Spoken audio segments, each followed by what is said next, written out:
Assalamu alaikum. Welcome to the compiler construction course in lecture number 9.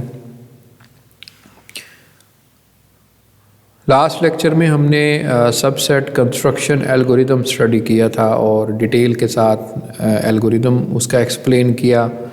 उसके जो major parts थे या elements थे उनको हमने समझा और फिर फाइनलाइज हमने एक एग्जांपल के ज़रिए वो तमाम जो एलिमेंट्स थे या स्टेप्स थे उनको अप्लाई किया और फाइनली हमने एक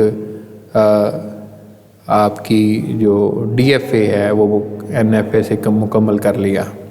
तो मुझे उम्मीद है आपने उसको अपने तौर पे देख लिया होगा और ख़ुद से कुछ एग्जांपल सॉल्व की होंगी, ताकि मेजॉरिटी ऑफ जो सबसे बुनियादी प्रॉब्लम होती है वो यही होती है कि स्टेप्स क्लियर नहीं होते स्टूडेंट्स को। तो फिर जब स्टेप्स अगर क्लियर हो भी जाएं तो वो प्रैक्टिकल नहीं करते उस चीज़ का, जिसकी वजह से वो चीज़ जो है वो समझ नहीं आती है आपको। तो मेरी आपसे ये गुजारिश है कि आप लोग प्रैक्टिस करें, प्रैक्टिस से ही आप ये चीज़ सीखेंगे। तो आज हम बात करेंगे DFA मिनिमाइजेशन क्या होती है, कि इसको मज़ीद हम कैसे मिनिमाइज़ करते हैं। या कंपाइलर, जैसे हमने कहा था कि ऑप्टिमाइज़र होता है दरमियान में 3 पास कंपाइलर में, वो बेसिकली इस तरह की चीज़ें करता है। द जनरेटेड DFA में have a large number of states. आपने देखा है कि इस DFA में स्टेट्स ज़्यादा हैं, तो उन स्टेट्स को कम किस तरह किया जा सकता है, उसके लिए एक होपोक्रॉफ्ट एल्गोरिदम है जो कि स्टेट्स को मिनिमाइज़ करता है। तो स्टेट्स की मिनिमाइज़ करने के लिए ये होपोक्रॉफ्ट एल्गोरिदम इस्तेमाल होता है। आइडिया ये है कि find the group of equivalent states, यानी उन स्टेट्स को आप आइडेंटिफाई करें जो कि एक ग्रुप में आ सकती हैं और वो वही स्टेट्स आएंगी जो कि इक्विवेलेंट होंगी। तो उसके लिए हमें जो basically all transition from state in one group G1 go to the state in same group of G2। तो इस तरह हम ग्रुप्स वगैरह बनाएंगे और फिर उन ग्रुप्स को फिर हम आगे लेके चलेंगे। Construct the minimised DFA such that there is one state for each group of states from initial DFA। तो मतलब जो भी हम DFA बनाएंगे, मिनिमाइज्ड DFA बनाएंगे, उसमें बेसिकली एक स्टेट के कॉरस्पॉन्डिंग एक पूरा ग्रुप होगा स्टेट्स का। तो जब हम इस तरह, बाकी अब आप यहाँ एग्जांपल के ज़रिए देख लेते हैं। यहाँ पे अब आप देखें कि मैं A से A को रीड करके B स्टेट पे जा रहा हूँ और A से B को रीड करके मैं C स्टेट पे जा रहा हूँ। अब आप ये देखें कि इसमें A से ले के देखें, मैं एक स्टेट से A को रीड करके मैं B पे जाता हूँ और C स्टेट से भी मैं A को रीड करके B की तरफ जाता हूँ। अब ये देखें, मुझे कोई कॉमन चीज़ नज़र आ रही है। वो मुझे ये नज़र आ रही है कि मैं इस रास्ते से भी A को रीड करके मैं जा रहा हूँ B की तरफ, इस रास्ते से भी मैं A को रीड करके B की तरफ जा रहा हूँ। और एक पॉइंट ये हो गया। दूसरा पॉइंट ये है कि आप B को रीड करके C पे जा रहे हैं और C पे भी रहते हुए आप B को रीड करके C पे ही रह रहे हैं। तो मतलब ये 2 स्टेट्स इकट्ठी हो सकती हैं, क्योंकि अगर आप देखें कर इनको इकट्ठा कर दें तो यहाँ पे B को रीड करके आप चाहे A हो तो मतलब C पे रहेंगे, और B को रीड करके भी आप क्योंकि C पे जा रहे थे तो तब भी आप इधर ही रहेंगे। बाकी क्योंकि इन दोनों में कॉमनैलिटी ये है कि दोनों स्टेट से A को रीड करके आप एक ही स्टेट पे जा रहे हैं, तो इसलिए इनको इकट्ठा किया जा सकता है। तो वो मैं आगे करके दिखाता हूँ आपको। यहाँ पे देखें, वो मैंने अब इकट्ठा कर दिया। यहाँ पे देखें कि मैंने A को रीड किया और A और C इसको एक स्टेट बना दिया।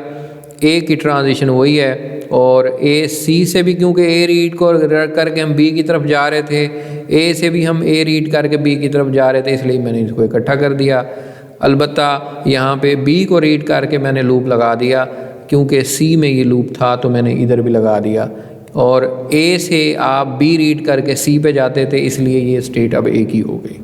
तो ये आप देखें कि 2 स्टेट्स जो हैं वो एक स्टेट में बदल गई हैं। यहाँ पे अब ऑप्टिमाइज एक्सेप्टर देख लें आप। वो क्या होता है कि यहाँ पे इसको हम इनपुट देते हैं रेगुलर एक्सप्रेशन और डब्ल्यू इनपुट है।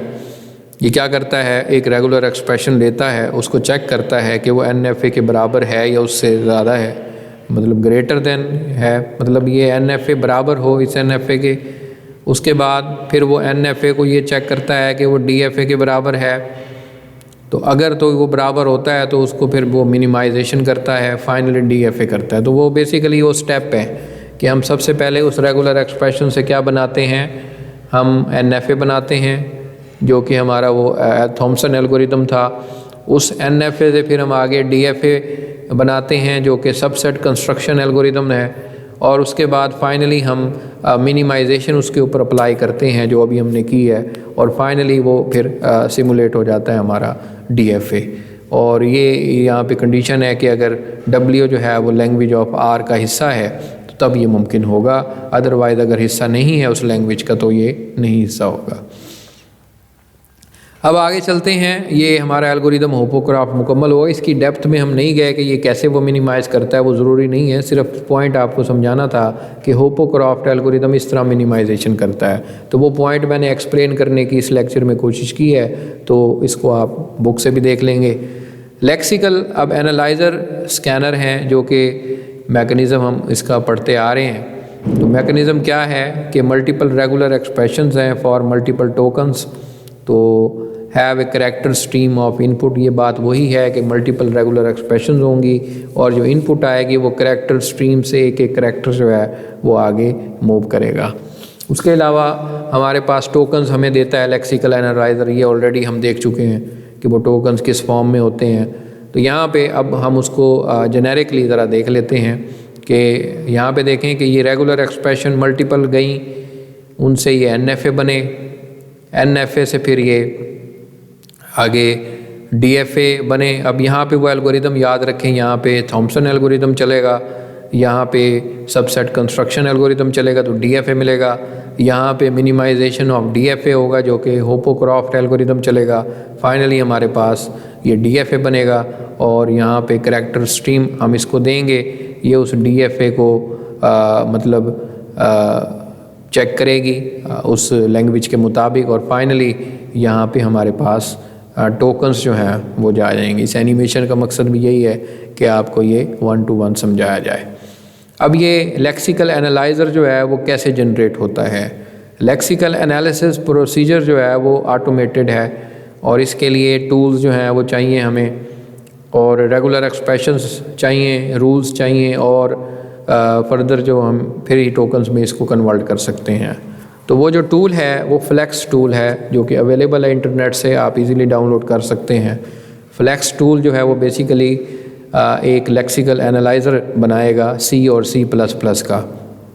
तो जावा के लिए जो है वो JLex टूल है जो कि जावा की जनरेट करता है। तो दोनों लैंग्वेजेस के लिए टूल्स हैं, फ्लेक्स और JLex जो है वो ये टूल है, इनको आप यूज़ कर सकते हैं for the developing of the using. Flex tool को आप एक स्पेसिफिकेशन फ़ाइल देते हो।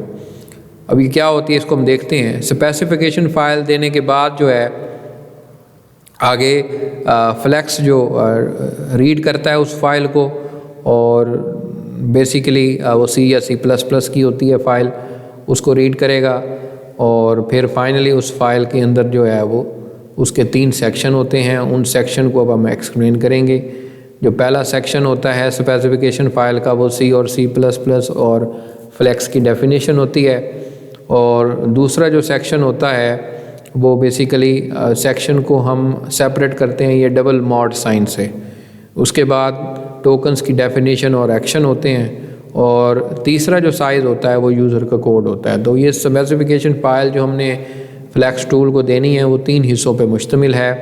हिस्से को सेपरेट करते हैं ये मॉड साइन के साथ, डबल मॉड साइन के साथ, और पहले हिस्से में C और C++ और फ्लेक्स की डेफिनेशन होगी। टोकन्स की डेफिनेशन हम करते हैं सेकंड पार्ट में, और यूज़र कोड जो है वो हम थर्ड सेक्शन में लिखते हैं। अब आगे इसकी एक एग्जांपल देख लेते हैं। तो ये देखें, मैंने यहाँ पे स्टार्ट कर लिया पहला हिस्सा। तो ये देखें, इसमें मैंने बेसिकली C का कोड लिखा है, और ये हेडर फाइल है talk.def.h की, उसके बाद मैंने ये दूसरा हिस्सा लिखा जिसमें बेसिकली वो टोकन्स हैं, और डी रेगुलर एक्सप्रेशन, वही डी जो है वो 0 से लेकर 9 तक है, एल जो है वो यहाँ से A to Z और कैपिटल A to Z और अंडरस्कोर से शुरू होगा, आई डी जो है वो एल से बनेगा और आगे उसके बाद एल भी आ सकता है और डी भी आ सकता है, ये स्टार है।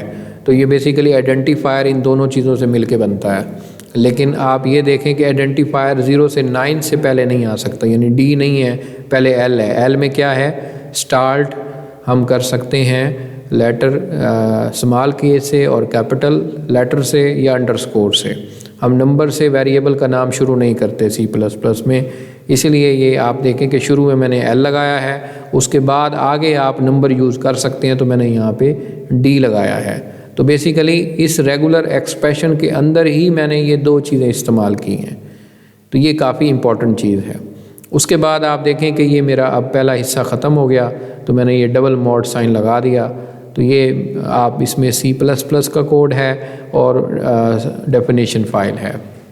उसके बाद दूसरा फोल्डर टोकन्स का था, तो अब मैंने यहाँ पे टोकन सारे डिस्क्राइब किए वाइड, और इनका मैंने एक TOK वाइड लिखा है, ये रिटर्न हो जाएगा। ये क्या है आगे देखते हैं, इंट है, इफ़ है, ये सारे जो है वो टोकन्स आपके सामने हैं। तो ये अब ये टोकन्स आपके सामने हैं, ये less than, greater than, equal to, not equal to.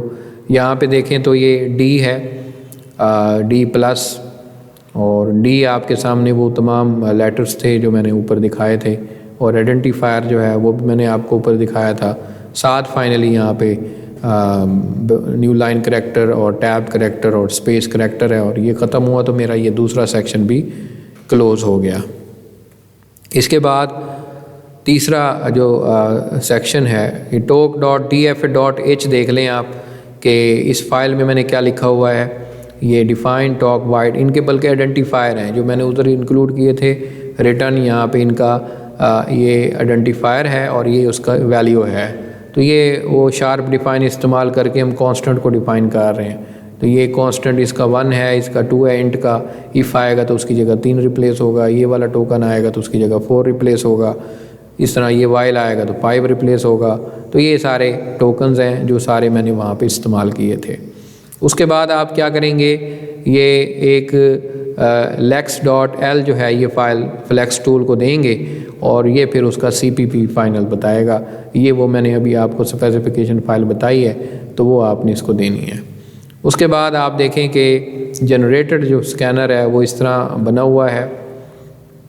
ये कोड जो है वो जस्ट आप देख सकते हैं। तो ये बेसिकली आप इसमें मैंने क्या किया है, वही है कि इसको आप एक क्लास बना रहे हैं फ्लेक्स लेक्सर की, और एक वेरिएबल बना रहे हैं। तो यहाँ पे TC is not equal to 0, तो यहाँ पे मतलब सिंपल से मैसेज दे रहे हैं और वो फाइल इसको बेसिकली दे रहे हैं, C का कोड जो 3rd नंबर पे आपने देना है। तो इस तरह ये कमांड्स हैं, ये कमांड्स आप दे देंगे, GCC कंपाइलर की कमांड्स हैं। तो ये देते हुए आप जो है वो फाइल इंक्लूड कर सकते हैं। बेसिकली ये तरीक़ाकार है आगे प्रैक्टिकली वर्क का, तो इसको तो आगे प्रैक्टिकल ही एक्सप्लेन किया जा सकता है। तो हम इसको अगले किसी लेक्चर में एक्सप्लेन कर लेंगे प्रैक्टिकली। तब तक के लिए आप इसकी स्पेसिफिकेशन फ़ाइल के जो 3 हिस्से थे उनको अच्छे तरीके से देख लें ताकि हम आगे चल सकें। तो आज का लेक्चर मैं यहीं पे ख़त्म करना चाहूँगा। अगले लेक्चर में यहाँ से हम आगे कंटिन्यू करेंगे। तब तक के लिए खुदा हाफ़िज़।